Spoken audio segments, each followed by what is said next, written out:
வணக்கம் நேயர்களே, கடவுளூர் டிவி நேயர்கள் லட்சுமணன் வணக்கங்கள். இப்போ நம்ம பார்க்க போகிறது வார ராசி பலன் 18ஆம் தேதியிலேருந்து 24ஆம் தேதி வரை எப்படி இருக்க போதும். எப்போதும் சொல்கிறது தான், வாரத்துக்கு வார ராசி பலன் பார்க்கும்போது லக்னத்துக்கு பார்ப்பதை விட ராசிக்கு பார்ப்பது ரொம்ப சிறப்பாக இருக்கும். ஸோ மகர லக்னம் விருச்சிக ராசினா நீங்கள் மகர ராசிக்கான பலன்களை பார்க்கும்போது ரொம்ப பர்ஃபெக்டாக இருக்கும். உங்கள் ஜனனகால ஜாதகத்தில் என்ன தசா புத்தி அந்தரங்க நடக்குதோ அதை நோட் பண்ணி வச்சுட்டு அதையும் மிங்கிள் பண்ணி பார்க்கும்போது ரொம்ப பர்ஃபெக்டாக இருக்குங்கிறது தான் உண்மையான விஷயம். ஸோ இந்த வீடியோட எண்டில் டிப் ஆஃப் த வீக் இருக்குது, மறக்காமல் பாருங்கள். சிம்மராசி. ஸோ சிம்மராசிக்கு எப்படி இருக்கும் அப்படின்னு பார்க்கலாம். ஸோ உங்களோட ராசி அதிபதி சூரியன். ஸோ உங்களோட ராசி அதிபதி சூரியன் பார்த்திங்கன்னா உங்களுக்கு 5ல் இருக்கிற, அதுவும் கேதுடைய சாரத்தில் போகும்போது குடும்பத்தில் பூர்வீகம் சம்மந்தமான விஷயம், சின்ன ஒரு வார்த்தையில் கொஞ்சம் வாக்குவாதங்கள் வருவதற்கான வாய்ப்பு ரொம்ப கவனமாக இருக்கும். குழந்தைகளும் நம்மளை எதிர்த்து பேசுகிற மாதிரி விஷயங்கள் நிறைய நடக்கும். ஸோ அதனால் கொஞ்சம் பார்த்து நடந்துக்கணும். ஏன்னா 2ல் கேதுன்றும் போது நம்மளே கொஞ்சம் வெடுக்குன்னு பேசுகிற மாதிரி சுச்சுவேஷனை உருவாக்கிடுவாங்க. ஸோ அதனால் கொஞ்சம் பார்த்துக்கணும். 2ஆம் அதிபதி கேது செவ்வாயோடைய சாதத்தில் போகும்போது நிலபுலன்கள் சார்ந்த விஷயங்களில் பெருத்த லாபங்கள் இருந்தாலும் கொஞ்சம் ஒரு சின்னதாக ஒரு சலசலப்புகளை ஏற்பட்டு எல்லாமே ஆக்கப்பூர்வமாக நடப்பதற்கான வாய்ப்பு ரொம்ப சிறப்பாக இருக்குது. ஸோ நல்லா தான் நடக்கும். ஸோ நிலபுலன்கள் சார்ந்த விஷயங்களில் ஏதாச்சும் வழக்குகள் இருந்ததுன்னா அந்த வழக்குகள்லாம் உங்களுக்கு சாதகமாக தீர்ப்பு ஆகிறதுக்கான வாய்ப்புகள் இருக்குது. அப்படி இல்லைன்னா கூட அவுட் ஆஃப் கோர்ட் போயிட்டு நீங்கள் உங்களுக்கு கிளியர் ஆகிறதுக்கான வாய்ப்புலாம் நிறையா இருக்குது. இது யாருக்கெல்லாம் நடக்கும் அப்படின்னும்போது, யாருக்கெல்லாம் சிம்ம லக்னமாக இருந்து கேது தேசை புத்தி அந்தரங்கள் நடக்குதோ அவங்களுக்கு நடப்பதற்கான வாய்ப்பு ரொம்ப சிறப்பாக இருக்குது. 3ல் சுக்கிரன். 3ல் சுக்கிரன் பார்த்திங்கன்னா அது குருவுடைய சாரத்தில் போகும்போது என்ன மாதிரி விஷயங்களை பண்ணோம் அப்படின்னு 9ஆம் அதிபதி 9ல் இருக்கும். 8ஆம் அதிபதியோட குருவுடைய சாரத்தில் 3ல் இருக்கும்போது கொஞ்சம் தேவையில்லாத பெண்கள் சார்ந்த விஷயங்கள் கொஞ்சம் கவனமாக இருக்கணும். நீங்களே பெண்ணாக இருந்தீங்கன்னா கொஞ்சம் போகிற இடங்களில் கொஞ்சம் அலர்ட்டாக இருந்துக்கிறது ரொம்ப ரொம்ப அவசியங்க. ஸோ அதனால் கொஞ்சம் பார்த்து நடந்துக்க வேண்டிய ஒரு காலகட்டம் தான். ஏன்னா குரு பார்த்திங்கன்னா உங்களுக்கு 5, 8ஆம் அதிபதி காதல் சார்ந்த விஷயங்கள் ரொம்ப டென்ஷன்ஸ் வரும். ஸோ குழந்தைகளாக சின்ன ஸ்ட்ரெஸ் வருவதற்கான வாய்ப்புகள் ரொம்ப கவனமாக இருக்க வேண்டிய ஒரு காலகட்டங்கள் தான். ஸோ இது யாருக்கெல்லாம் நடக்கணும் போது சிம்ம லக்னமாக இருந்து சுக்கிர திசை புத்தி அந்தரம் நடக்கணும்போது மேஜராக நடக்கும். அதுக்கப்புறம் 4ஆம் அதிபதியான செவ்வாய். ஸோ 4ஆம் அதிபதியான செவ்வாய் பார்த்திங்கன்னா உங்களுக்கு புதனுடைய சாரத்தில் போகும்போது சொத்துக்களாக நல்ல வருமானங்கள் வருவது, சொத்துக்களாக நல்ல ஏற்றங்கள், வண்டி வாகனங்கள் வாங்கலாங்கிற ஒரு எண்ணங்கள் வருவதற்கான வாய்ப்புலாம் ரொம்ப சிறப்பாக இருக்குது. இது யாருக்கெல்லாம் வரணும்போது சிம்ம லக்னமாக இருந்து புதன் திசை புத்தி அந்தரங்கள் நடக்கிறவங்களுக்கு ஒரு வண்டி வாகனங்கள் சொத்துக்கள் அமைவதற்கான வாய்ப்புகள்லாம் ரொம்ப சிறப்பாக இருப்பதற்கான ரொம்ப நல்லாவே இருக்குது. அதே மாதிரி பார்த்திங்கன்னா உங்களுக்கு 5. ஸோ 5ல் கிட்டத்தட்ட ஒரு நிறைய கிரகங்கள் இருக்குது. ஸோ இதில் பார்த்திங்கன்னா உங்களுக்கு சூரியன் புதன். ஸோ சூரியனும் புதனும் கேதுடைய சாரத்தில் இருக்கும்போது பூர்வீகம் சார்ந்த விஷயங்கள், சொத்துக்கள் சம்பந்தமான விஷயங்கள், சின்ன ஒரு மன உளைச்சல்கள், சின்ன ஸ்ட்ரெஸ் வரலாம். குழந்தைகள் எதாவது இடவடமாக பேசுகிறது, நீங்கள் குழந்தைகிட்ட இதை இடவடமாக பேசுறதுக்கான வாய்ப்புலாம் ரொம்ப கவனமாக இருக்க வேண்டிய ஒரு காலகட்டங்கள் தாங்க. ஸோ கொஞ்சம் பார்த்து நடந்துக்க வேண்டிய ஒரு விஷயங்கள் தான். சட்ட ரீதியான விஷயங்கள் எல்லாம் கொஞ்சம் பர்ஃபெக்டாக இருக்கும். டாக்ஸேஷன் சம்மந்தமான விஷயங்களும் ரொம்ப பர்ஃபெக்டாக இருக்க வேண்டிய ஒரு காலகட்டமாக இருக்குங்க. இது யாருக்கெல்லாம் நடக்கும்போது சிம்ம லக்னமாக இருந்து சூரிய தசா புத்தி அந்தரம் நடக்கிறவங்களும் சரி, அதே நேரத்தில் பார்த்திங்கன்னா குடும்பம் சின்ன பெரிய லாபங்களை நோக்கி போகும்போது கொஞ்சம் ஒரு சின்ன ஸ்ட்ரெஸ் வரும். யாருக்கெல்லாம் வரும்போது சிம்ம லக்னமாக இருந்து புதன் தசா புத்தி அந்தரம் நடக்கிறவங்களாம் பெரிய பொருளாதார ஏற்றங்கள் சின்ன ஒரு சலனங்கள் கண்டிப்பாக இருந்து தான் ஆகும். 6ஆம் அதிபதியான சனி 7ல் இருக்கும்போது வேலையில் நல்ல ஏற்றங்கள், நல்ல மாற்றங்கள், நல்ல வருமானங்கள் வருவதற்கான அமைப்பெலாம் ரொம்ப சிறப்பாக இருக்குது. ஸோ 6ஆம் அதிபதி 7ல் இருக்கும்போது நல்ல வருமானங்கள், அதுவும் பார்த்திங்கன்னா சனி ராகுடைய சாரத்தில் போகும்போது பார்த்திங்கன்னா உங்களுக்கு ராகு 8ல் இருக்கும்போது கொஞ்சம் தேவையில்லாத ரொம்ப வழக்குகள், குடும்பம் சம்மந்தமான விஷயங்கள், வாக்குவாதங்கள் வருவதற்கான வாய்ப்பெலாம் இருக்கணும். ரொம்ப கவனமாக இருக்கணும். ஸோ இது யாருக்கெல்லாம் நடக்கணும் போது கணவன் மனைவி நோட்டில் அவங்க குடும்பத்தை பேசிக்கிறனாலே திட்டுறனாலே ஒன்றும் கிடைக்க போகிறதில்ல. நம்ம லைஃப் நம்ம பார்க்கணும் அப்படிங்கிற எண்ணங்களில் இருந்தீங்கன்னா தான் அது கொஞ்சம் கிளியராக இருக்கும். இது யாருக்கு மேஜராக நடக்கணும் போது சிம்ம லக்னமாக இருந்து சனி தசா புத்தி அந்தரம் நடக்கிறவங்களுக்கு ரொம்ப கேர்ஃபுல்லாக இருக்க வேண்டிய ஒரு காலகட்டங்கள் தாங்க.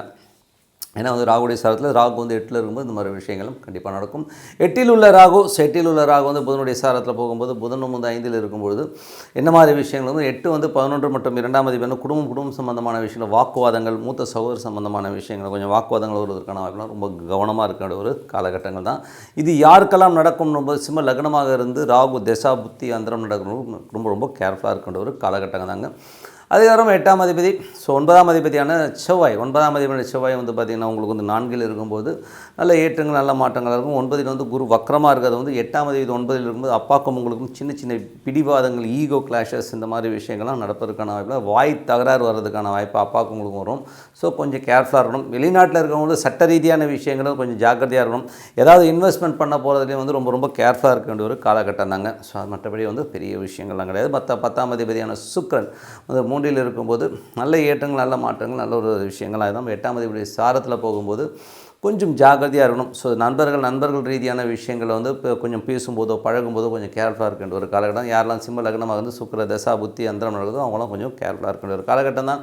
11 மற்றும் 2ஆம் அதிபதியான புதன். ஸோ 11 மற்றும் 2ஆம் அதிபதியான புதன் வந்து பார்த்திங்கன்னா உங்களுக்கு வந்து 5இல் இருக்கும்போது கொஞ்சம் வந்து நிறைய செலவுகள் நிறைய டென்ஷன்ஸ்லாம் இருந்தாலும் அடுத்த லாபத்தை நோக்கி உங்கள் பயணங்கள் செல்லும்.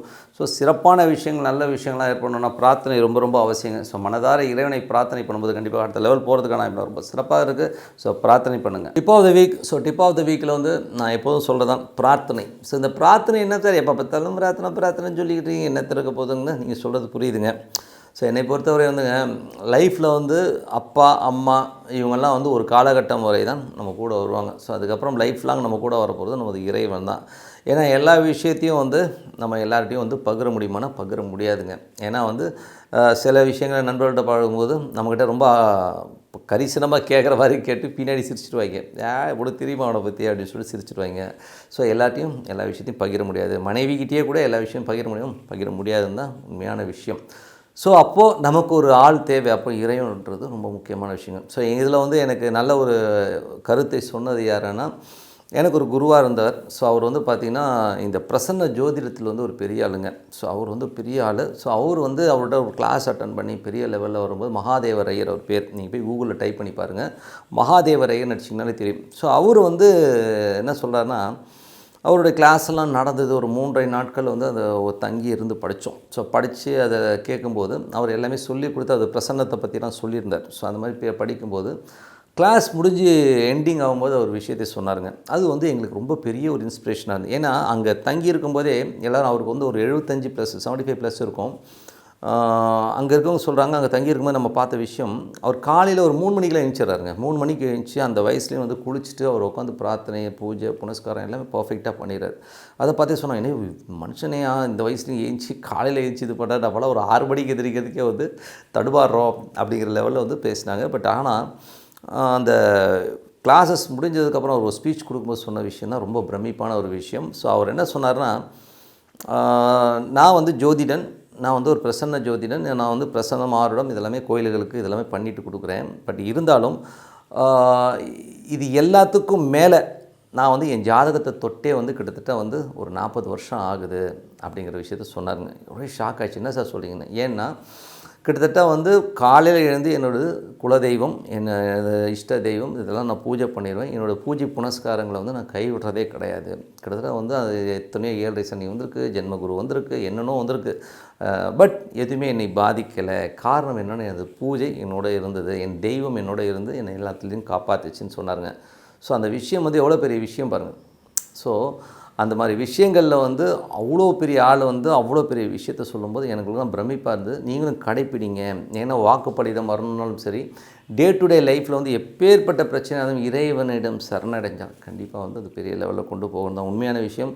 நிறைய பேர் வந்து நம்ம என்ன நினைக்கிறோன்னா, இதை வந்து சும்மா நீ இது செஞ்சால் இது வரும், இது செஞ்சால் எனக்கு அது கிடைக்கும் அப்படின்ற லெவலில் தான் போகிறோம். பட் அந்த மாதிரி வியாபாரம் இறைவன்கிட்ட பேசாதீங்க.